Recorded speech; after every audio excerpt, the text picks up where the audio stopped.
इस बार रक्षाबंधन पर आकाश में कुछ ऐसा घट रहा है जो वर्षों में एक बार होता है। ठीक राखी वाले दिन 28 अगस्त की सुबह चंद्र ग्रहण लग रहा है और उसी सुबह 9:48 पर पूर्णिमा तिथि समाप्त भी हो जाएगी। यानी इस वर्ष राखी बांधने के लिए पूरा दिन नहीं है, केवल कुछ घंटे। और सनातनियों, यही वो एक बात है जहां अधिकांश परिवार हर वर्ष चूक जाते हैं। और एक बात और जो सुनकर आप ठहर जाएंगे। हमारे ग्रंथों में जिस पहली राखी का वर्णन मिलता है वो किसी बहन ने अपने भाई को नहीं बांधी थी, वो एक पत्नी ने अपने पति को बांधी थी युद्ध में जाने से पहले। और जो दूसरी राखी बंधी वो एक देवी ने एक असुर राजा की कलाई पर बांधी थी। जी हाँ, असुर राजा की कलाई पर। और आज हम राखी बांधते समय जो मंत्र बोलते हैं उसमें आज भी उसी असुर का नाम आता है। राधे राधे सनातनियों, स्वागत है सनातन धर्म की एक और रहस्यमयी कहानी में जो आपने पहले कभी नहीं सुनी होगी।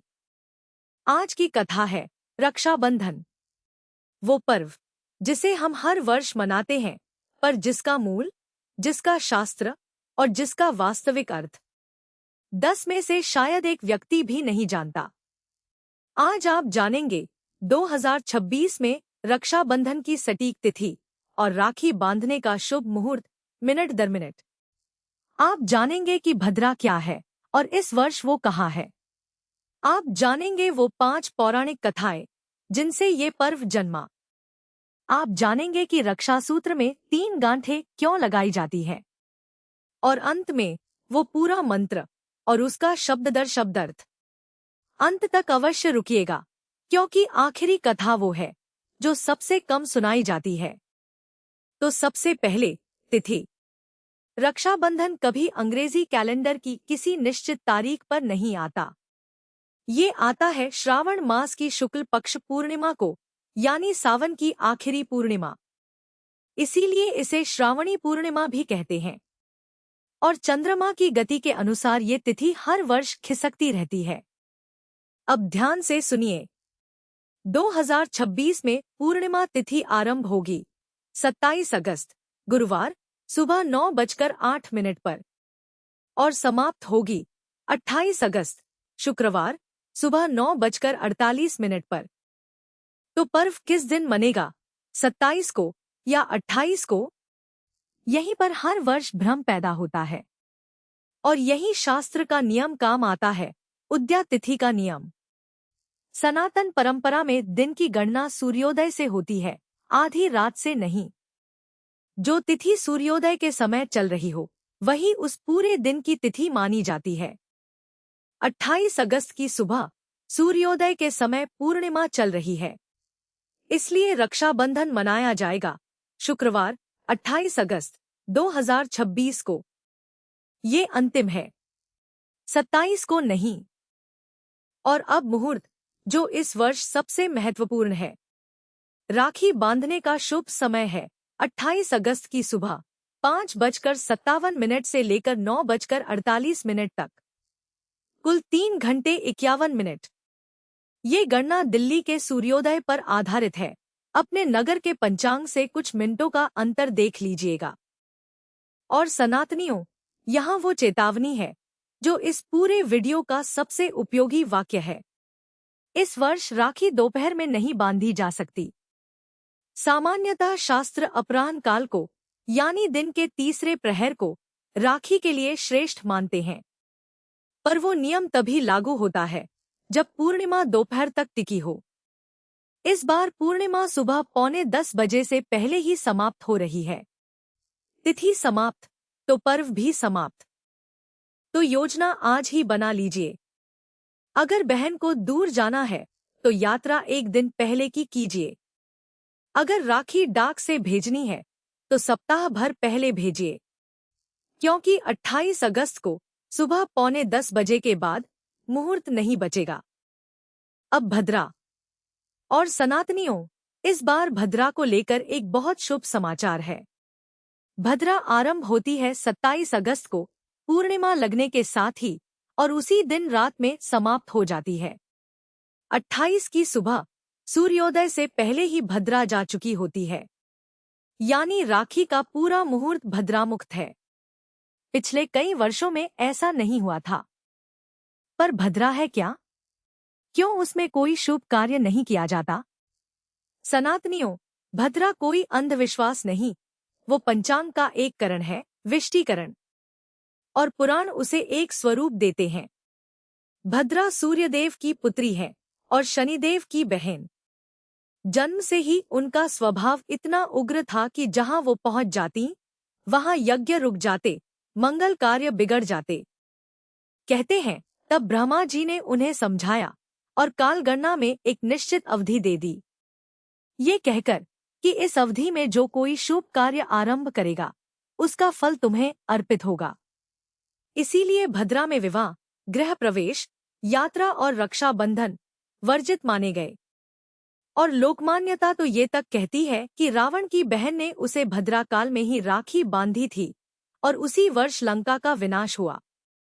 और अब वो बात जिसका जिक्र मैंने आरंभ में किया था, चंद्रग्रहण।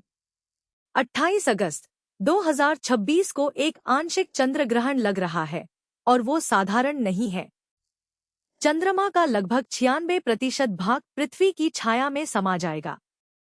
ग्रहण अपने चरम पर होगा भारतीय समय अनुसार सुबह 9:43 पर। अब प्रश्न, क्या इससे राखी पर सूतक लगेगा? क्या मुहूर्त दूषित हो जाएगा? उत्तर है नहीं। और कारण शास्त्रीय है। सूतक का नियम वहीं लागू होता है जहां ग्रहण दृश्य हो। 28 अगस्त की सुबह भारत में चंद्रमा क्षितिज से नीचे रहेगा, यानी ये ग्रहण भारत में दिखाई ही नहीं देगा। ये यूरोप, अफ्रीका और अमेरिका में दिखेगा। भारत में इसका सूतक मान्य नहीं होगा। तो निष्कर्ष स्पष्ट है सनातनियों, 28 अगस्त शुक्रवार सुबह 5:57 से 9:48 तक भद्रा नहीं, सूतक नहीं, केवल तिथि का बंधन है और वो सुबह ही समाप्त हो जाता है। और अगर ये जानकारी आपके काम आ रही है तो वीडियो पसंद आए तो लाइक जरूर करना और चैनल को सब्सक्राइब करके बेल आइकन दबाना मत भूलना, क्योंकि अब हम उस भाग में प्रवेश कर रहे हैं जो इस पूरे पर्व की आत्मा है, इसकी कथाएं। पहली कथा, और यही मूल कथा है, ये भविष्य पुराण में आती है और महाभारत में स्वयं श्री कृष्ण इसे युधिष्ठिर को सुनाते हैं। युधिष्ठिर ने पूछा था, माधव, ऐसा कौन सा सूत्र है जो योद्धा की रक्षा करता है? और कृष्ण ने कहा, सुनो राजन, ये कथा देवासुर संग्राम की है। देवताओं और असुरों में 12 वर्ष तक युद्ध चला। 12 वर्ष। और उस पूरे युद्ध में देवता एक बार भी नहीं जीते। असुरराज वृत्रासुर के सामने इंद्र की सेना बिखरती चली गई। अमरावती छिन गई। स्वर्ग असुरों के अधिकार में चला गया और इंद्र, देवराज इंद्र, पराजित होकर देवगुरु बृहस्पति के चरणों में जा बैठे। बृहस्पति ने बहुत देर तक कुछ नहीं कहा। फिर बोले, इंद्र, तुम्हारी पराजय अस्त्रों की पराजय नहीं है। तुम्हारा संकल्प टूट चुका है और टूटे संकल्प को कोई वज्र नहीं जोड़ सकता, केवल रक्षासूत्र जोड़ सकता है। और तब श्रावण शुक्ल पूर्णिमा के दिन इंद्र की पत्नी शची ने, जिन्हें इंद्राणी कहा जाता है, विधिपूर्वक व्रत किया। रेशम का एक सूत्र लिया, उसे वेद मंत्रों से अभिमंत्रित किया, स्वस्तिवाचन हुआ और फिर उन्होंने वो सूत्र अपने पति की, इंद्र की दाहिनी कलाई पर बांध दिया। और सनातनियों, आगे जो हुआ वो इतिहास है। उसी सूत्र को धारण करके इंद्र युद्धभूमि में उतरे और असुर पराजित हुए। स्वर्ग लौट आया और वो दिन था श्रावण पूर्णिमा। अब ठहरिए और इस कथा को दोबारा देखिए। यहाँ कोई बहन नहीं है, कोई भाई नहीं है। यहाँ एक पत्नी है जो अपने पति को युद्ध में भेज रही है। रक्षाबंधन का मूल भाव भाई बहन नहीं था सनातनियों, मूल भाव था रक्षा का संकल्प। एक धागा जो कहता है तुम अकेले नहीं जा रहे, अब दूसरी कथा, और यही वो कथा है जिसका नाम आज भी हर राखी के मंत्र में गूंजता है। राजा बलि, दैत्यराज प्रहलाद के पौत्र और ऐसा दानी की इतिहास ने उसे दानवीर कहा। बलि ने अपने बल से तीनों लोक जीत लिए थे। तब भगवान विष्णु ने वामन अवतार लिया, एक बौने ब्राह्मण का रूप, और बलि के यज्ञ में पहुंचकर केवल 3 पग भूमि मांगी। बलि हंसे और दान का संकल्प ले लिया, और फिर वामन बढ़ते ही चले गए। एक पग में पृथ्वी, दूसरे में स्वर्ग, और तीसरा पग रखने के लिए बलि ने अपना ही मस्तक आगे कर दिया। उस समर्पण से प्रसन्न होकर भगवान ने बलि को पाताल का अधिपति बनाया और वरदान मांगने को कहा। और बलि ने जो मांगा वो देवताओं ने भी नहीं मांगा था। उन्होंने कहा, प्रभु, आप स्वयं मेरे द्वार पर मेरे रक्षक बनकर खड़े रहिए, और वचनबद्ध होकर श्रीहरि पाताल में द्वारपाल बनकर खड़े हो गए। अब कल्पना कीजिए, वैकुंठ सूना, लक्ष्मी जी अकेली, और श्रीहरि पाताल में एक असुर के द्वार पर पहरा दे रहे हैं। कथा कहती है, माता लक्ष्मी व्याकुल हो उठीं। तब नारद जी ने उन्हें एक उपाय बताया, और श्रावण पूर्णिमा के दिन माता लक्ष्मी एक साधारण स्त्री का वेश धारण करके पाताल पहुंची, रोती हुई। बलि ने पूछा, देवी, आप कौन हैं? क्या कष्ट है? और उन्होंने कहा, मेरा कोई भाई नहीं है। बलि ने तत्काल कहा, आज से मैं आपका भाई हूं।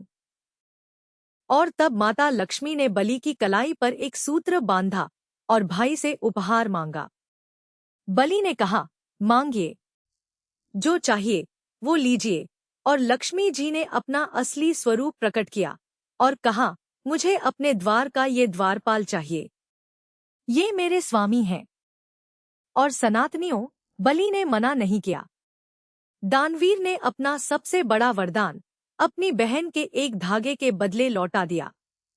यही कारण है कि आज भी राखी बांधते समय ये मंत्र बोला जाता है, येन बद्धो बलि राजा दानवेंद्रो महाबलः तेन त्वामनुबध्नामि रक्षे माचल माचल। इसका अर्थ है, जिस सूत्र से महाबली दानवेंद्र राजा बलि बांधे गए थे, उसी से मैं तुम्हें बांधती हूँ। हे रक्षासूत्र, तुम विचलित न होना, विचलित न होना। सोचिए, 5000 वर्ष बाद भी हर कलाई पर उसी असुर राजा का नाम लिया जाता है। ये सनातन धर्म की उदारता है। यहाँ शत्रु का धर्म भी स्मरण किया जाता है।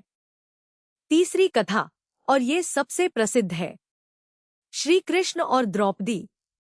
कथा कहती है, राजसूय यज्ञ में जब शिशुपाल ने 100 अपराध पूर्ण किए, तब श्री कृष्ण ने सुदर्शन चक्र छोड़ा। शिशुपाल का वध हुआ, पर चक्र लौटते समय कृष्ण की उंगली कट गई और रक्त बहने लगा। वहां सब खड़े थे। कोई वैद्य बुलाने दौड़ा, कोई पट्टी खोजने, पर द्रौपदी ने एक क्षण भी नहीं गवाया। उन्होंने अपनी साड़ी का पल्लू फाड़ा और वो टुकड़ा कृष्ण की उंगली पर बांध दिया। कृष्ण मुस्कुराए और बोले, पांचाली, तुमने ये जो चीर बांधा है, इसका मूल्य मुझे चुकाना होगा, एक एक धागे का। और वो दिन आया हस्तिनापुर की भरी सभा में, जब दुःशासन ने उनका चीर खींचा। और सनातनियों, उस दिन वो चीर समाप्त ही नहीं हुआ। एक टुकड़े के बदले अनंत वस्त्र। और यही एक कथा और जुड़ती है, जिसे बहुत कम लोग सुनाते हैं। महाभारत युद्ध से पूर्व माता कुंती ने अपने पौत्र अभिमन्यु की कलाई पर रक्षासूत्र बांधा था, विजय के लिए नहीं, केवल रक्षा के लिए। ये पर्व केवल बहन का नहीं है सनातनियों, ये हर उस हाथ का है जो किसी की रक्षा का संकल्प लेता है। चौथी कथा, यमराज और यमुना। सूर्यदेव की संतान, भाई और बहन। कहते हैं, यमुना अपने भाई से मिलने को तरसती रही, क्योंकि मृत्यु के देवता को अवकाश कहा। और जब बहुत वर्षों बाद यमराज बहन के द्वार पहुंचे, तो यमुना ने उनका ऐसा स्वागत किया जैसा उन्हें कहीं नहीं मिला था, और उनकी कलाई पर रक्षासूत्र बांधा। यमराज द्रवित हो गए। उन्होंने कहा, मांगो बहन। और यमुना ने कहा, मुझे कुछ नहीं चाहिए। बस ये वचन दीजिए कि आप हर वर्ष मुझसे मिलने आएंगे। और यमराज ने वचन दिया, साथ ही ये वरदान भी कि जो भाई अपनी बहन से रक्षासूत्र बंधवाएगा उसे अकाल मृत्यु का भय नहीं रहेगा। कुछ परंपराएं इस कथा को भाई दूज से जोड़ती हैं, पर रक्षासूत्र का वरदान इसी कथा से आया है। और अब पांचवी कथा, वो जिसका मैंने आरंभ में वचन दिया था। ये कथा भगवान गणेश की है। उनके दो पुत्र थे, शुभ और लाभ। और एक दिन दोनों ने हठ पकड़ लिया कि हमें भी एक बहन चाहिए, हमारी कलाई भी सूनी क्यों रहे। गणेश जी ने बहुत समझाया, पर बालक माने नहीं। तब कहते हैं, देवर्षि नारद के कहने पर गणेश जी ने अपनी दिव्य अग्नि से एक ज्योति प्रकट की। और उस ज्योति से जो देवी प्रकट हुई वो थी संतोषी माँ, शुभ और लाभ की बहन। और सनातनियों, इस कथा का भाव देखिए। संतोष बहन बनकर आया। जिस घर में शुभ है, लाभ है, पर संतोष नहीं, वो घर अधूरा है। इसीलिए संतोषी माँ का व्रत आज भी शुक्रवार को किया जाता है। और इस बार रक्षाबंधन भी शुक्रवार को ही है। अब कुछ क्षण इतिहास के, क्योंकि ये पर्व केवल पुराणों में नहीं रुका, ये युद्धभूमियों तक गया। लोक कथा कहती है कि जब सिकंदर ने भारत पर आक्रमण किया तो उसकी पत्नी ने राजा पुरु को रक्षासूत्र भेजा। और युद्ध में जब पुरु का प्रहार सिकंदर पर पड़ने ही वाला था, उनकी दृष्टि अपनी कलाई के उस सूत्र पर पड़ी और हाथ रुक गया। और फिर वो प्रसंग जो हर पाठ्य पुस्तक में है, चित्तौड़ की रानी कर्णावती और हुमायूं।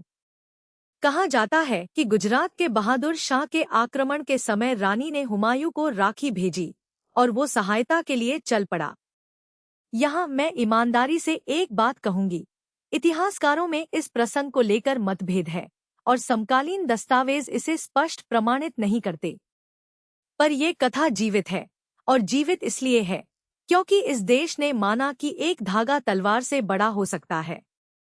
और एक घटना जो पूर्णतः प्रमाणित है। 1905 अंग्रेजों ने बंगाल को दो भागों में बांट दिया, हिंदू और मुसलमान अलग अलग। और तब गुरुदेव रवींद्रनाथ ठाकुर ने एक अद्भुत उत्तर दिया। उन्होंने कहा, उस दिन कोई चूल्हा नहीं जलेगा और सब सड़कों पर निकलेंगे। हिंदू मुसलमान की कलाई पर राखी बांधेगा और मुसलमान हिंदू की। और ऐसा ही हुआ।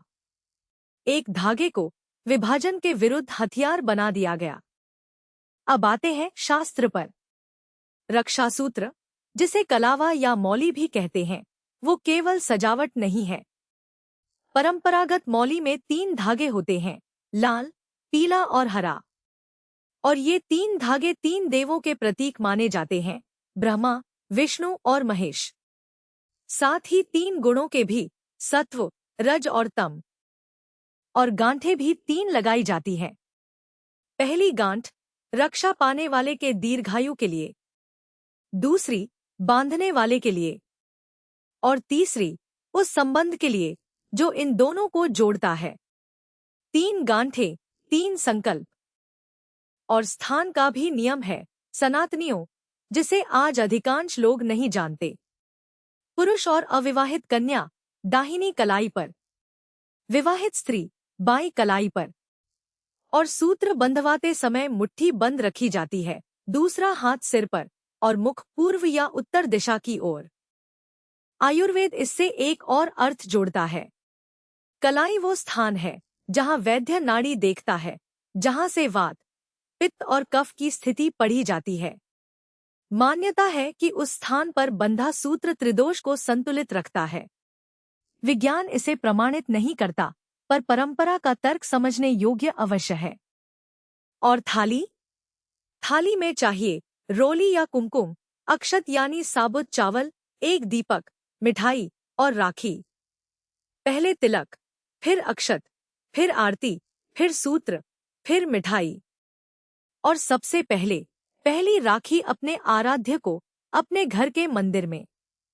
ये क्रम शास्त्र सम्मत है। और सनातनियों, अब एक बात जो आपको चौंका सकती है, ये पर्व पूरे भारत में रक्षाबंधन नाम से मनाया ही नहीं जाता। महाराष्ट्र और कोंकण के तट पर यही दिन नारियल पूर्णिमा है, जब मछुआरे समुद्र को नारियल अर्पित करते हैं और वर्षा ऋतु के बाद पहली बार नाव जल में उतारते हैं। दक्षिण भारत में यही दिन अवनी अवित्तम है, जिसे उपाकर्म भी कहते हैं।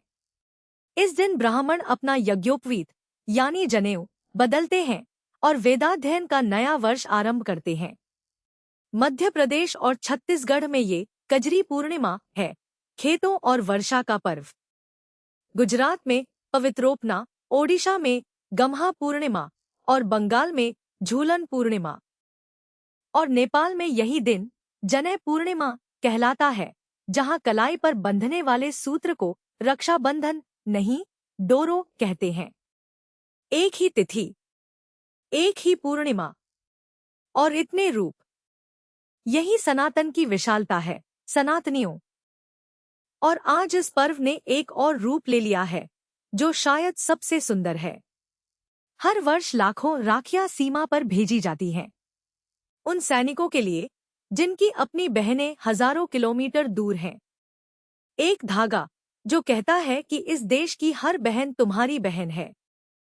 और अंत में कुछ बातें जिनका ध्यान रखिएगा।